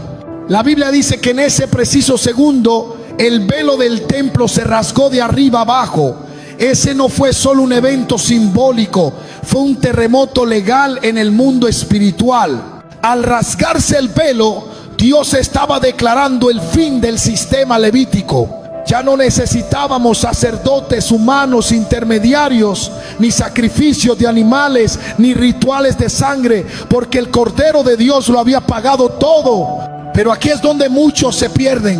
Entendemos que ya no sacrificamos corderos, entendemos que ya no guardamos la ley ceremonial, pero extrañamente seguimos aferrados a la ley financiera de ese mismo sistema que caducó. Hermano, la Biblia es contundente en Hebreos 7:12: porque cambiado el sacerdocio, necesario es que haya también cambio de ley. Esto es dinamita pura. El diezmo fue establecido en Número 18 como el salario exclusivo de los levitas, porque ellos no tenían herencia ni tierras. Pero nuestro sumo sacerdote, Jesús, no es levita. Él es de la tribu de Judá, del orden de Melquisedec. Y si el sacerdocio cambió de Leví a Cristo, la ley que sostenía a los levitas, es decir, el diezmo obligatorio, quedó abrogada, quedó obsoleta. Tú no puedes estar bajo la gracia para la salvación y bajo la ley para la finanza. O somos libres o somos esclavos, pero no podemos ser mitad y mitad. Ahora, cuidado, porque sé lo que el enemigo puede susurrarte. Entonces ya no tengo que dar nada. Qué alivio para mi bolsillo. No, hermano, no te equivoques. El nuevo pacto no nos llama a dar menos, nos llama a una generosidad superior. En el antiguo pacto la medida era un límite matemático, el 10%. Tú dabas eso y sentías que ya habías cumplido con Dios, aunque tu corazón estuviera lejos.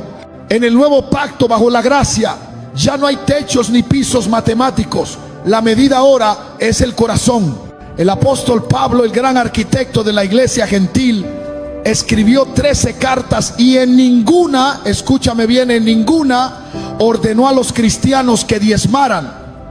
Lo que sí ordenó fue algo mucho más radical. En 2 Corintios 9:7 estableció la nueva regla de oro: cada uno dé como propuso en su corazón, no con tristeza ni por necesidad, porque Dios ama al dador alegre.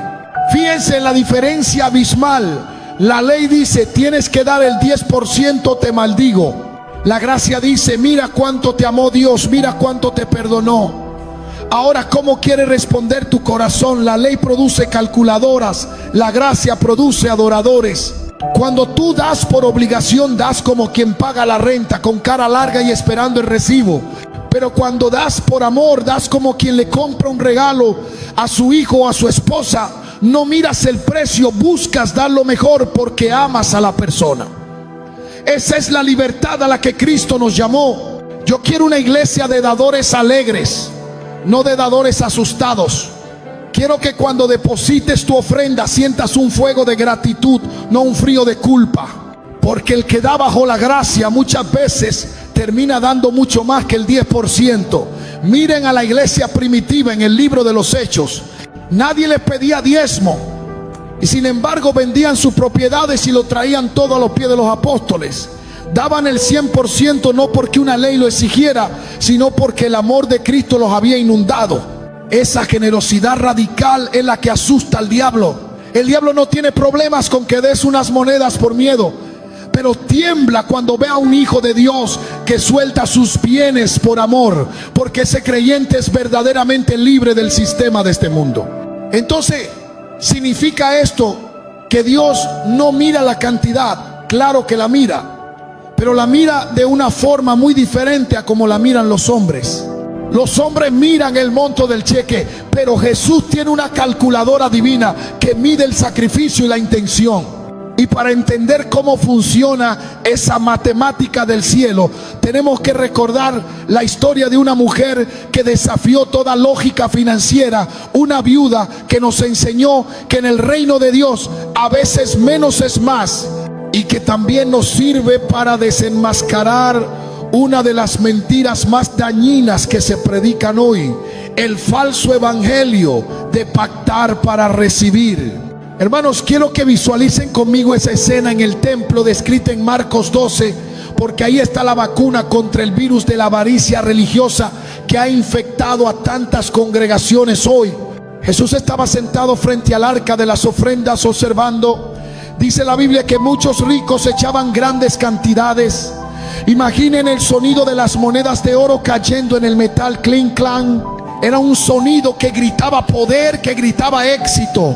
Y seguramente los sacerdotes de turno miraban a esos donantes con una sonrisa de oreja a oreja, dándole los mejores asientos, porque esos eran los que sostenían el ministerio. Pero de repente entra una mujer, una viuda pobre. Nadie la miró, nadie la recibió en la puerta. Probablemente Su ropa estaba gastada y sus manos temblorosas por el trabajo duro. Ella se acerca con vergüenza y deposita 2 blancas, 2 moneditas de cobre que no valían casi nada, apenas hacían ruido al caer. Para la tesorería del templo eso era un insulto, para el presupuesto era irrelevante, pero Jesús, bendito sea su nombre, Jesús detiene todo, llama a sus discípulos y les da la lección de finanzas más grande de la historia. De cierto os digo que esta viuda pobre echó más que todos. ¿Cómo? Matemáticamente es imposible, pero espiritualmente es la verdad absoluta, porque los ricos daban de lo que les sobraba, daban las migajas de su abundancia, pero ella, dice el Señor, echó todo lo que tenía, todo su sustento. Hermano, ¿por qué les cuento esto con tanta pasión? Porque hoy en día, lamentablemente, se ha levantado una generación de predicadores y falsos profetas que, si vieran a esa viuda, en lugar de honrarla como hizo Jesús, la manipularían. Le diría: mujer, con esas 2 monedas no hace nada. Si quieres salir de la pobreza, tienes que hacer un pacto. Ve, pide prestado, endeúdate, trae una semilla grande, porque si la semilla es pequeña, el milagro es pequeño. Qué mentira tan diabólica, qué manera tan cruel de torcer el evangelio. Eso se llama el evangelio de la prosperidad o la teología del pacto, y es una herejía que trata a Dios como si fuera una máquina tragamoneda celestial. Tú metes dinero y Él está obligado a devolverte milagros. Escúchame bien, iglesia, y que esto se te grabe en el alma. A Dios no se le compra, a Dios no se le soborna. Tú no puedes torcerle el brazo al creador del universo con un billete para que sane a tu hijo o para que salve tu matrimonio. Su favor no está a la venta, su gracia no se subasta al mejor postor. Decirle a un hermano que está en la ruina, que no tiene bendición porque no ha pactado con dinero, es pisotear la sangre de Cristo. Porque la mayor bendición que existe, que es la salvación y la vida eterna, fue gratis para ti, aunque a Él le costó todo. Quiero hablarle ahora mismo al hermano que se siente humillado, al que ve cómo en la iglesia celebran a los grandes empresarios que dan los diezmos gordos, mientras tú, que con esfuerzo das tus monedas arrugadas, te sientes invisible. Quiero decirte de parte del Señor: Jesús te está mirando a ti. Jesús no está impresionado con los cheques grandes que se dan por orgullo. Él está conmovido por el sacrificio que se hace en silencio. Tu ofrenda, por pequeña que sea a los ojos de los hombres, si va cargada de amor y sacrificio, retumba en los cielos más fuerte que un trueno. No dejes que nadie te menosprecie. No permitas que nadie te diga que tu fe es pequeña porque tu bolsillo está vacío. La fe de la viuda era gigante, aunque su ofrenda era minúscula.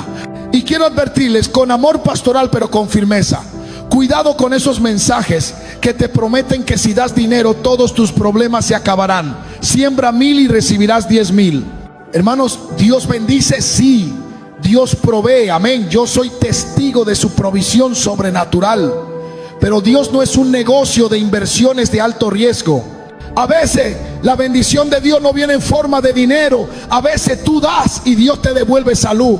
A veces tú siembras y Dios te devuelve paz mental que vale más que todo el oro del mundo. A veces la ventana de los cielos se abre y lo que cae no son dólares sino sabiduría para administrar lo poco que tienes y multiplicarlo. A veces la bendición es que tus hijos no se pierdan en la droga. Eso es prosperidad bíblica. Tener a Dios en el centro, tener pan en la mesa y tener paz en el corazón. Así que quitémonos la máscara. Si hoy no tienes nada en la mano para dar, no dejes de venir a la iglesia. Esta casa no es un club de socios donde solo entran los que pagan cuota. Esta es la casa del Padre. Si hoy no puedes dar, recibe la palabra, recibe el abrazo, recibe la oración. Y cuando Dios te prospere, porque creo que Dios levanta cabeza al justo, entonces darás con alegría para ayudar a otro que esté pasando lo que tú pasaste.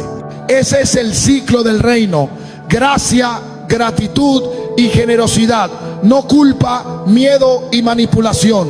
Estamos llegando al final de este mensaje y siento que el Espíritu Santo está rompiendo cadenas mentales ahora mismo. Siento que hay gente que está respirando profundo por primera vez en años, soltando esa carga de deberle a Dios. Pero no podemos irnos solo con la teoría, necesitamos sellar esto. Necesitamos redefinir cómo vamos a vivir nuestra generosidad de ahora en adelante.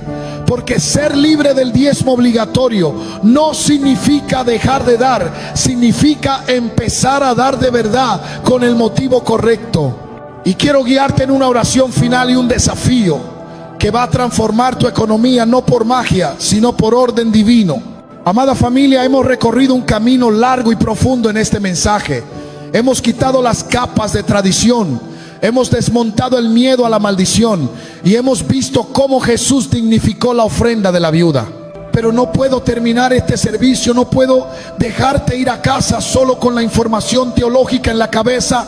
Necesito que te lleves la transformación en el corazón, porque la pregunta final que seguramente te estás haciendo ahora mismo es: pastor, entiendo que soy libre del porcentaje obligatorio, entiendo que no estoy maldito, pero entonces, ¿cómo debo vivir mi vida financiera de aquí en adelante? ¿Dejo de dar? ¿Cierro mi mano? Absolutamente no. Y esa es la conclusión gloriosa del nuevo pacto.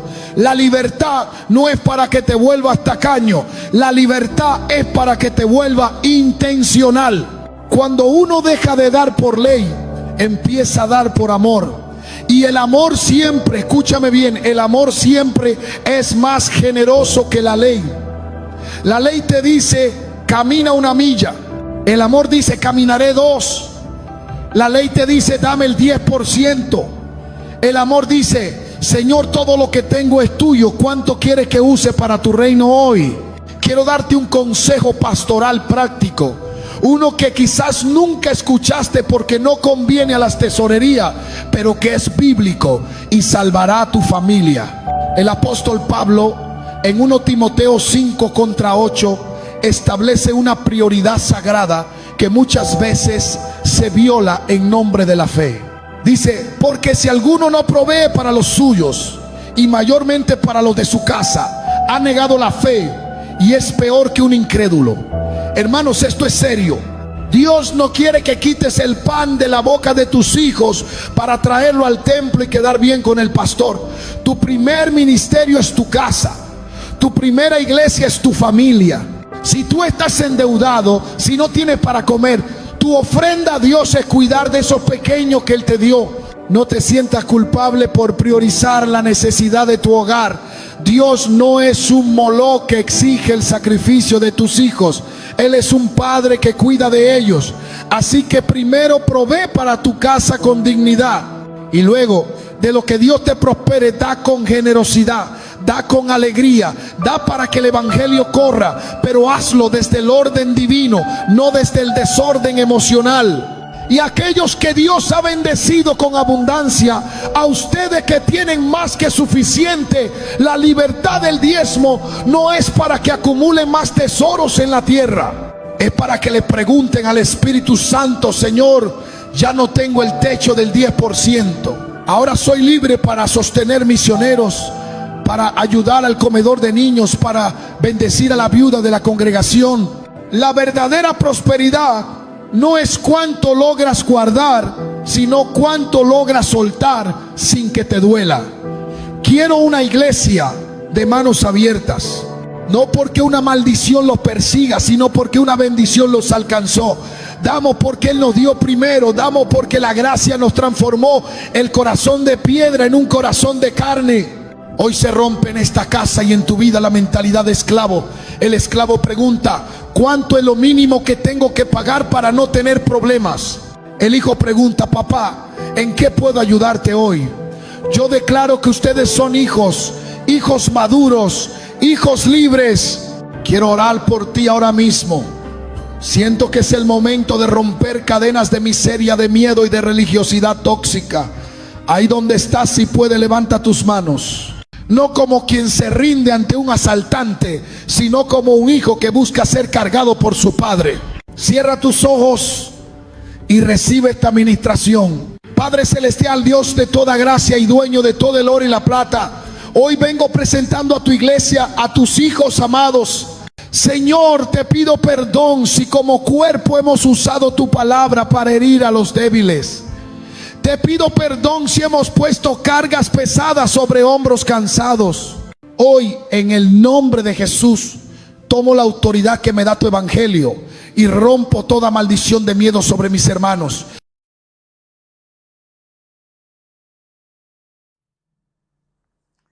Dios te continúe bendiciendo. Este es tu espacio favorito, escuchando al gran maestro.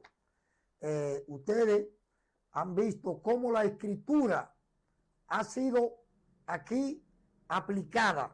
Estamos aplicando, por eso nos llamamos escuchando al gran maestro, pues son sus enseñanzas. Aquí son las enseñanzas de Jesús.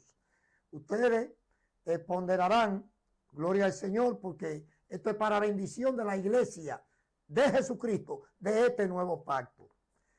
Como decía el hermano, por su fruto lo conoceréis, dijo Jesús en Mateo 7:25, que nos guardemos de los falsos profetas, de los falsos maestros que vendrían a nosotros con vestidura de oveja, pero que por dentro son lobos rapaces. Un lobo no viene sino a destruir y viene a quitar todo lo que tienen las ovejitas, a llevarle lo que tienen. También dijo, he aquí yo os envío como oveja en medio de lobos. Sé pues prudente como serpiente y sencillo como paloma. Un cristiano prudente es el que lee las escrituras, lo que Cristo ordenó.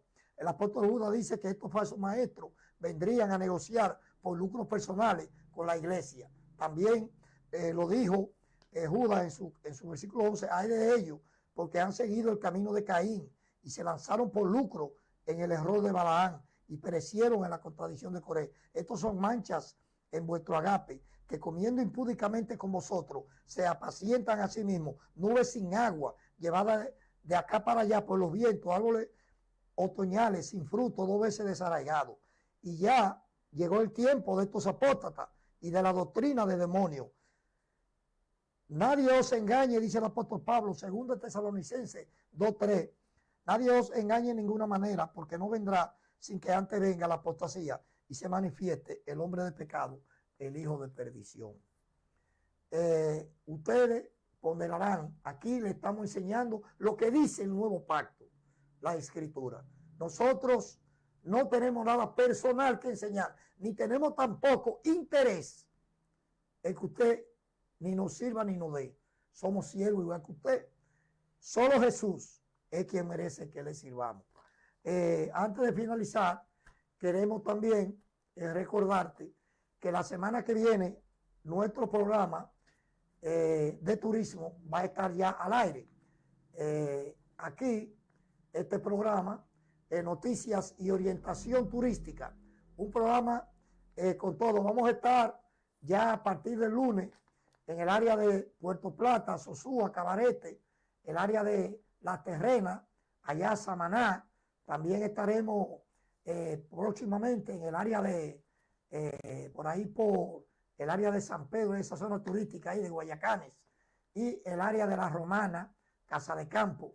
Nuestro equipo va a estar por ahí, así es que esperamos que usted que nos esté escuchando, si es de esa zona y está escuchando, reciba nuestro equipo, el equipo de Noticias y Orientación Turística. Dios te bendiga rica y abundantemente en esta tarde que ya hemos llegado al final, esperando también que usted siga leyendo la Escritura.